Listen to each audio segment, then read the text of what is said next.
You're Locked on the New York Rangers, your daily podcast on the New York Rangers. Part of the Locked On Podcast Network, your team every day.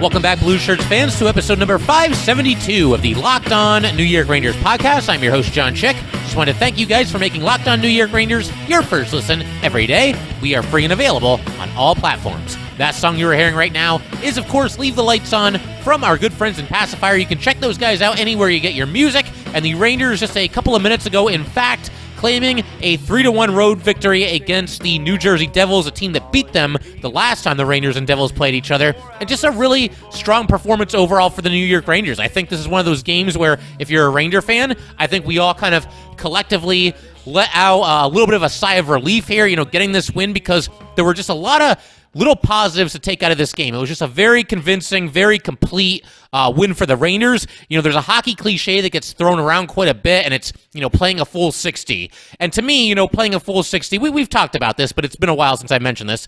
But anyway, playing a full 60 does not necessarily mean that you completely and thoroughly dominate your opponent for 60 minutes from start to finish, from the second that the puck drops until the game is over. But it's competing every shift. It's being focused. It's being locked in. And, when it's your turn to take the ice, you kind of just keep the momentum rolling that your team has already built. That, to me, is playing a full 60. And we saw the Rangers do that in this game. And in so doing, the Rangers kept a streak together that has been there throughout the entire 2021-2022 campaign. And that is, of course, the very simple fact that only once this entire season have the Rangers lost 3 consecutive games. Obviously, they had lost 2 in a row coming into the action tonight, but they win this one. And that, to me, is a tremendously impressive stat. First of all, it obviously indicates that you're having a heck of a season. If you only have one 3-game losing streak 71 games into the season. That's first and foremost. On top of that, though, it shows that this is a young team that is wise beyond its years, and it shows that it's a team that does not dwell on bad performances. When these guys get knocked down,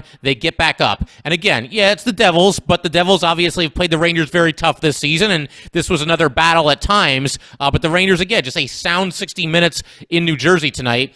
We also had Chris Kreider with a record-setting night. He continues just his absolutely unreal season here. We're going to talk more about that in due time here as well. We also get Ryan Strome returning to the lineup, playing very well, scoring the first goal of the game for the New York Rangers on the power play.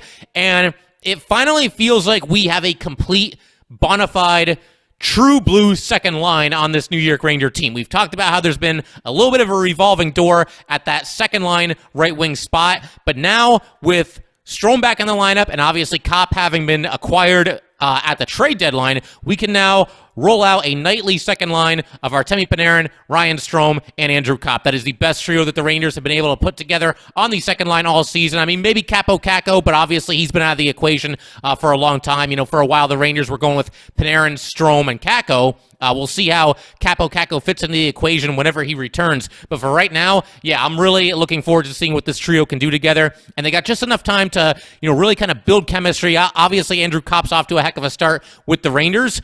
But now these three finally have an opportunity to, have a good amount of playing time together down the stretch. There's only 11 games left in the regular season, if you can believe that. Sounds like just enough time for these three to really kind of build chemistry and hopefully be firing on all cylinders when the postseason rolls around here. On top of everything that I just mentioned, you have Alex Georgiev turning in yet another solid performance for this New York Ranger team.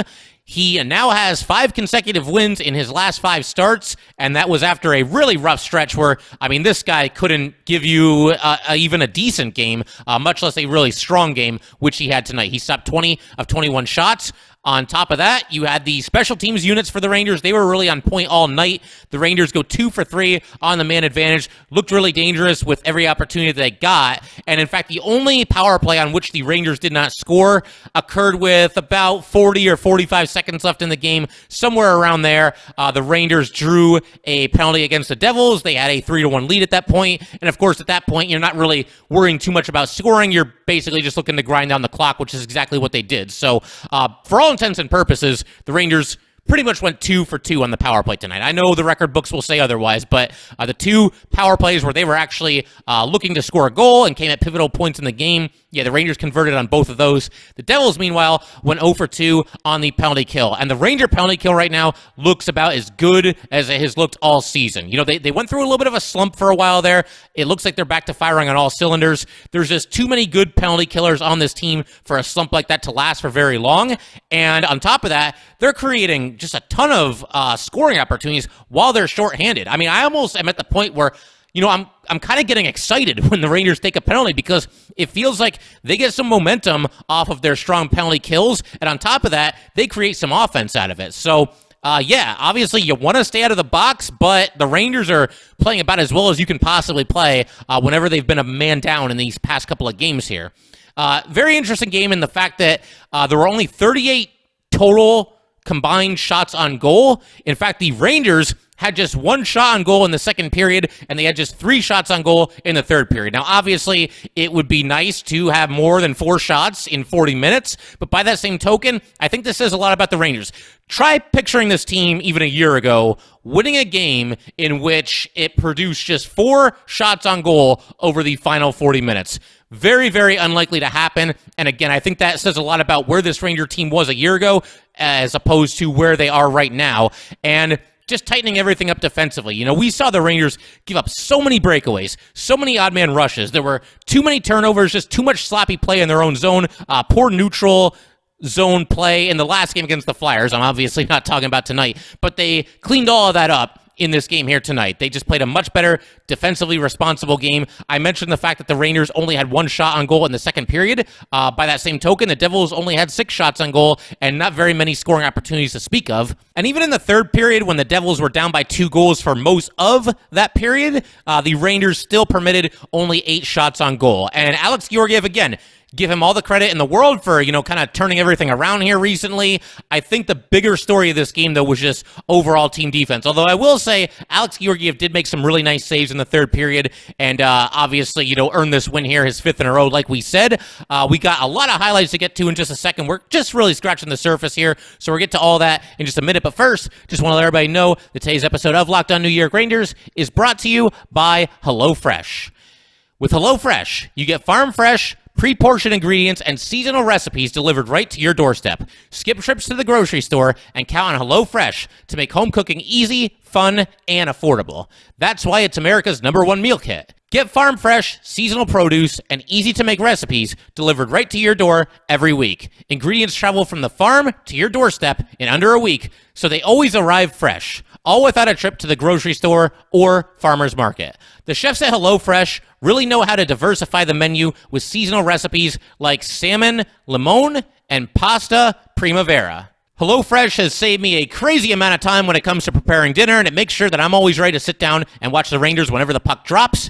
Go to HelloFresh.com/LockedOn16 and use code LockedOn16 for up to 16 free meals and 3 free gifts. Go to HelloFresh.com/LockedOn16 and use code LockedOn16 for up to 16 free meals and 3 free gifts.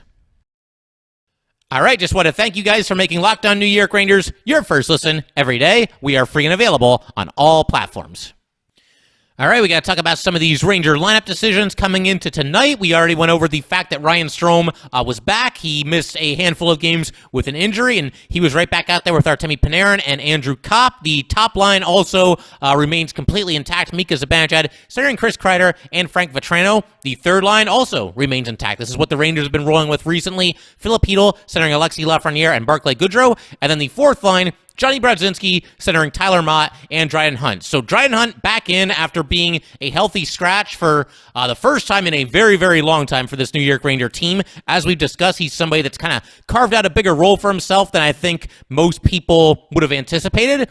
I still maintain that he's out of place as a top sixer, but for somebody playing on your fourth line, I think Hunt is just fine. You know, he's a hardworking player and certainly establishes a physical tone. So he gets back into the lineup. Julien Gauthier, he was a healthy scratch for 9 straight games, got into this past game and played decently well enough, but he's out of the lineup in place for Dryden Hunt. As we mentioned, Ryan Strome is back in, and Ryan Reeves coming back out of the lineup as a healthy scratch.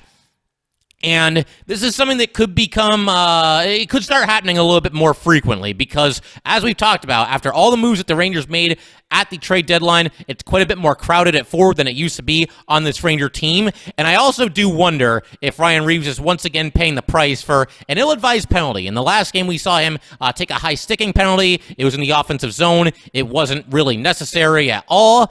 And, earlier this season when the Rangers played the Devils, we saw him as a healthy scratch in the game after the game where he slashed Mason Geertsen in the back of the leg. And that was an ill-advised penalty as well. And we could debate, did these players embellish these calls or, should they have even been penalties at all? Be that as it may, you're still putting yourself in a bad situation, putting your team in a bad situation, taking an unnecessary penalty. So I'm not sure. Maybe he would have been out of the lineup anyway. To be an interesting situation to track going forward. But I think when the playoffs roll around, you definitely want to have Ryan Reaves in that lineup. This is what you got him for, to be an enforcer, to watch out for the rest of his teammates in tough physical hockey games, and obviously Stanley Cup playoff games are tough physical hockey games, and you're going to want Ryan Reaves out there. You want to have his presence on the ice for sure. I think, with this game, obviously, like we said, it's crowded, and certainly they want to get Dry and Hunt back into the mix, and Ryan Strome was always going to go right back in whenever he came back. But again, competition makes everybody better. The competition's going to be fierce. There are 11 games left for these guys to stake their claim to being in the lineup when these Stanley Cup playoffs start. And to kind of build on that theme right here, the top four Ranger defensemen were what they always are, Fox, Lindgren, Trouba, and Miller. But then the bottom pairing was Justin Braun on the left side and Braden Schneider on the right side. So for the first time all season, Patrick Nemeth is indeed a healthy scratch for this New York Ranger team. The Rangers apparently wanted to give Justin Braun a chance on the left side to see how he would do there. And, I thought Braun overall had a pretty strong game for the Rangers. The thing that really stands out is obviously the fact that he scored a goal on a one-timer, but I thought he had a pretty nice night for himself beyond that. He was out there with Braden Schneider. The two of them seemed to play pretty well together, especially when you consider the fact that they were both on the ice together for the first time ever, because Justin Braun came over at the trade deadline, and to this point, we have not seen the two of them dressed in the same game. But I thought overall there was pretty good chemistry there. Justin Braun turns out to be a +1 for the night, puts one shot on goal, has 2 hits, 15 minutes and 45 seconds of ice time. And there was a play that kind of caught my eye in the second period. At this point in the game, the Rangers are up 2-1. Devils starting to find their game a little bit, starting to buzz a little bit in the Rangers zone, and there was some pressure being applied, and Justin Braun had the puck kind of in the corner, a dirty spot in the rink to be sure, and he had a couple of Devils who were pretty much all over him. He did a really nice job protecting the puck from them and just working the puck up the boards and ultimately out of the Rangers zone. And again, it's one of those plays, it's not going to show up on, top 10 best plays of the month or anything like that, but just a, gritty, hard-nosed play there by Justin Braun. Did a nice job kind of keeping the Wolves at the door, so to speak, and working the puck up the boards, allowing the Rangers to get the puck into the neutral zone and out of harm's way. But I'm going to be very, very fascinated to watch how the Rangers handle these three defensemen going forward. This is something that I brought up pretty much as soon as the Rangers traded for Justin Braun. You've got a third defense pairing that will have some combination of Braun, Braden Schneider, and Patrick Nemeth. And we'll see how they look to play it going forward. My idea, once this trade was made, was mix and match a little bit, sub these guys in and out of the lineup, have a different guy be a healthy scratch on different nights, depending on how things are going. Experiment with all the different duos that you can possibly run out there. This is the last combination that we had yet to see before tonight. We'd seen Nemeth play with Braun. We'd seen Nemeth play with Schneider. Now we see Braun play with Schneider. And once again, I think it's a situation where competition does make everybody better. And between now and the start of the postseason, there should be an 11-game tryout, basically, for which two of these guys are going to be on the ice for Game 1 of the first round of the postseason. And we'll see how it shakes out. I do have one request here, though, and it's possible that the Rangers might continue to mix and match these three defensemen even after the playoffs start. But one request that I have, provided that he continues to play well for the Rangers down the stretch here, is that Braden Schneider be on the ice for Game 1 of the playoffs. And I know there's some people that might look at that and say, well, he doesn't have the experience of the other two, and he's just a 20-year-old kid, and this, that, and the other thing.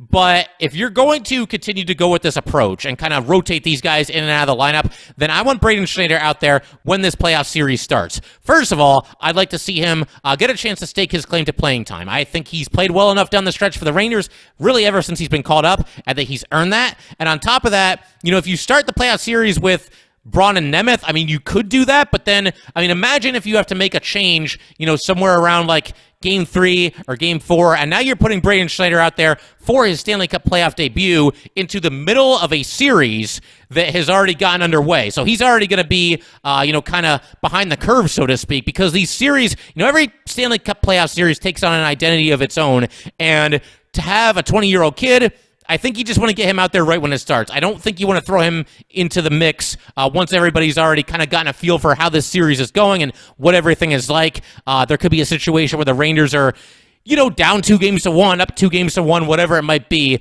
I think you're a lot better off just having Braden Schneider get out there at the start of the series, just like everybody else, and getting his first taste of playoff hockey. Beyond that, though, like I said, may the best two men win here, because I think it really should be an open competition between now and the start of the Stanley Cup playoffs. We're going to continue getting into all the highlights and lowlights of this game in just a second, but first, just want to let everybody know that today's episode of Locked On New York Rangers is brought to you by Shady Rays. Shady Rays is an independent sunglasses company that gives you the features of $200 sunglasses for a fraction of the price. That means polarized lenses, well-constructed durable frames, and premium high-end finishes. Also, something you won't find anywhere else is Shady Rays' Insane Protection Program. Shady Rays includes lost and broken protection on every pair. They will send you a brand new pair if you lose them, no matter what happened. Give them a try, and if you don't love them, you'll pay nothing. It's as simple as that. Plus, 10 meals are donated to fight hunger in America when you shop with Shady Rays. Exclusively for our listeners, head to shadyrays.com and use code LOCKEDON to get 50% off 2 or more pairs of polarized sunglasses. That's code LOCKEDON for their best deal of the season. 50% off 2 or more pairs of Shady Rays sunglasses. Backed by over 150,000 verified 5-star reviews. Today's episode of Locked On New York Rangers is also brought to you by Built Bar. I'm sticking to my resolution to eat right, thanks to Built Bar. It almost feels like it's not really a resolution because I actually enjoy eating them. Have you tried the Puffs? If you haven't, you're missing out on one of Built Bar's best tasting bars. Puffs are the first ever protein-infused marshmallow. All Built Bars are covered in 100% real chocolate, Puffs included, 100% real chocolate. Low calorie, high protein. Replace your candy bars with these. They are better. A typical candy bar can be anywhere from 200 to 300 calories. Most Built Bars contain 130 calories, 4 grams of sugar, 4 net carbs, and 17 grams of protein. Compare that to a candy bar, which usually has around 240 calories, 30 grams of sugar, and dozens of net carbs. At Built Bar, they are all about the taste. They make it taste delicious first, then they figure out how to make it healthy. And I don't know how they do it, but they pull it off every single time. Go to Built.com, use promo code LOCKED15, and get 15% off your order. Use promo code LOCKED15 for 15% off at Built.com. So I mentioned that the Rangers played far better team defense throughout the night here than certainly they did against Philly, and yes, that was absolutely the case, but there was one early hiccup, and in fact, it led to the only goal of the night for the New Jersey Devils. Just a really bad play by Trouba here. I mean, I've gone to bat for Trouba many, many times on this podcast, and I will continue to do so. I think he's somebody that at times can be underappreciated, but I'm going to call it like I see it. I don't care if you're Jacob Trouba or, Patrick. Imagine if Patrick Nemeth did this. Imagine the reaction on Rangers Twitter if Patrick Nemeth made a play like this. But basically what happened, the puck is along the boards just inside the Ranger blue line, and Trouba tries to make a pass, presumably into the neutral zone, tried to move the puck quickly. Yegor Sharangovich is there, and he knocks it down, and then he goes in by himself, goes across the crease, flips the puck into the net. So the Rangers had been basically dominating this game for the first 7 minutes or so, and they have a 1-0 deficit to show for it. Again, just an uncharacteristic play by Jacob Trouba there. And the Rangers very well might have ended up with a shutout had it not been for this one miscue. But nice job by Chris Kreider. He was talking to Jacob Trouba on the bench. Seemed like he was telling him, don't worry about it, shake it off, that kind of stuff. Just kind of gave him a pat on the shoulder, and, Trouba had a solid game after this, and obviously the Rangers had a very solid game as well. But let's also get to something that I'm sure a lot of you guys want to talk about, and that is the instance between Braden Schneider and Yegor Sharangovich himself. This happened in the first period as well.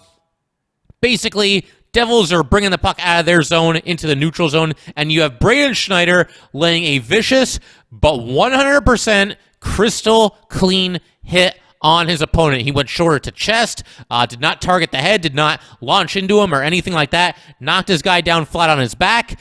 And what happens? Well, Braden Schneider has to fight for his life. We saw this happen quite a bit this season with Jacob Trouba. Jacob Trouba went through this stretch of games where he was just laying punishing hit after punishing hit on his opponents, and every time he did it, somebody would be there trying to jump him, trying to, borderline sucker punch him and basically force him to fight, and, Trouba would have to oblige and fight, and this is the same thing, but it was with Braden Schneider, and Yegor Sharangovich decides he wants to be a tough guy. The only thing I'll say in defense of Sharangovich here, and really any player that does this, that tries to fight an opponent after a clean hit, is that Sharangovich or anybody else, they don't have the benefit of slow motion instant replay like we do. They're not able to look at the play from, 3, 4, 5 different camera angles and determine whether it was clean or dirty. So I understand that, but this is getting ridiculous. Every time a Ranger defenseman puts a big hit on somebody, they end up having to drop their gloves and fight. The other good news here is that Braden Schneider started throwing haymakers and absolutely wrecked him. And look, I don't want these guys to give each other concussions. I don't want these guys to break each other's jaws and, end each other's seasons or end each other's careers or anything like that. And Sharangovich ends up getting 5 for fighting, as did Braden Schneider. Sharangovich also gets 2 minutes for instigating and a 10-minute game misconduct. And you know what? Good, because just took himself out of the equation for 17 minutes. One of the best players on the Devils, because he can't let a clean hit go. And props to the referees for calling this appropriately as well. I really like the fact that, when a player gets jumped like this, they are starting to call the 2-minute instigator penalty. There has to be some kind of a detriment to doing this. You can't have guys, continue to put clean hits on people and then always have to fight because of it. This is a crystal clean hit, like I said, and I think the punishment fit the crime. Sharangovich has to head to the locker room for 17 minutes. Braden Schneider got 5 for fighting, but I would say it was well worth it. He got his money's worth here, and seemed to get the Rangers going a little bit as well. And this, of course, led to a 2-minute Ranger power play.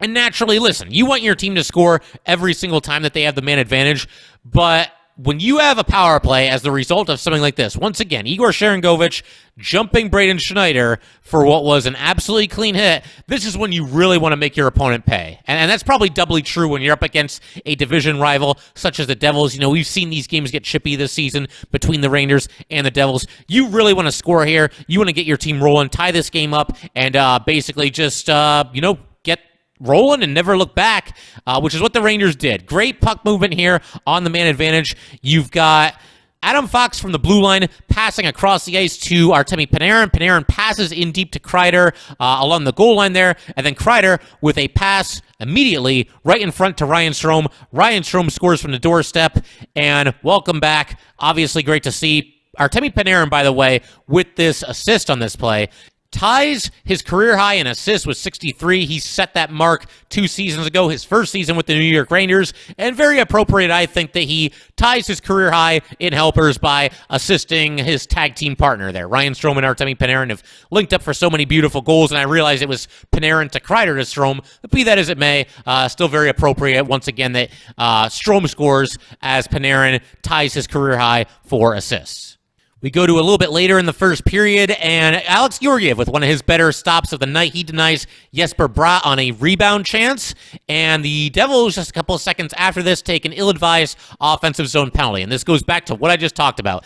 I mean, the penalty Sharangovich, that's the one that you really want the Devils to have to pay for. But once again, there was no reason for the Devils to take this penalty. You want to make them pay for a kind of penalty such as this one as well. And the Rangers do exactly that. You've got Ryan Strome passing from the left faceoff circle to the blue line to Adam Fox. Fox dishes to his right to Artemi Panarin. Panarin's got the puck along the boards, and Panarin plays it toward the net, and guess who's there? Yeah, Chris Kreider with the redirection, puts the puck into the net on the tip-in, and nobody in the NHL does it better than Chris Kreider. This is now Chris Kreider's 25th power play goal of the season. That sets a new franchise record. He is also up to 47 goals overall. The guy is just absolutely on fire, has a real shot to get to the 50-goal plateau. I mean, at this point, I got to think he's going to do it. He's got 11 games left and just 3 goals to go down the stretch here to get a 50-goal season. This guy is 30 years old and has never even had a 30-goal season prior to this. It's just absolutely remarkable to think about. And I hesitate to use the term breakout season because Chris Kreider's been a very, very good player in this league for a very, very long time, about a decade now. I think breakout season, I think somebody who has kind of maybe been underachieving a little bit, maybe has been a decent player in the league, but really kind of elevates his game to the next level. And usually a player that fits that description, maybe they're in their 3rd season, their 4th season, not their 10th season or 11th season or whatever it is at this point for Chris Kreider. Just, again, absolutely remarkable against all odds, just absolutely shattering whatever expectations people had for him coming into this season. And like I said, he's got a real chance at 50 goals. By the way, this is also the now 10th game-winning goal for Chris Kreider this season. That is also a new Ranger franchise record. So when you set 2 new New York Ranger records in the same night, I think it's safe to say you're doing something right. You're having a heck of a season for yourself, and obviously that's the case for Chris Kreider. I continue to just be amazed by what this guy gives the New York Rangers on a night-in and night-out basis. Also wanted to go ahead and highlight some of the better saves of the night from Alex Georgiev because, like we talked about, I think the story of this game was Ranger team defense, but that's not to say that Georgie didn't come up with a couple of really nice saves because he certainly did. This first one was near the beginning of the second period. The Devils got a chance from the doorstep. Rangers are obviously up 2-1 at this point, and we had Alex Georgiev moving hard to his left and coming up with a glove save. Didn't actually get the puck in the glove, but got a piece of it with his glove.